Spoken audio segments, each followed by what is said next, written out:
দেশের প্রাথমিক ও মাধ্যমিক শিক্ষা কারিকুলাম সংযোজন বিয়োজন করতে উচ্চ পর্যায়ের 10 সদস্যের কমিটি গঠন করেছে শিক্ষা মন্ত্রণালয়।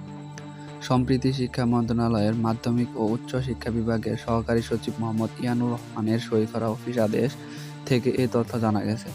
শিক্ষা মন্ত্রণালয়ের অতিরিক্ত সচিব ডক্টর কবিরুল ইসলামকে কমিটির আহ্বায়ক এবং মাধ্যমিক ও উচ্চ শিক্ষা বিভাগের সিনিয়র সহকারী সচিব মোহাম্মদ ইয়ানুর রহমানকে সদস্য সচিব করে এই কমিটি গঠন করা হয়।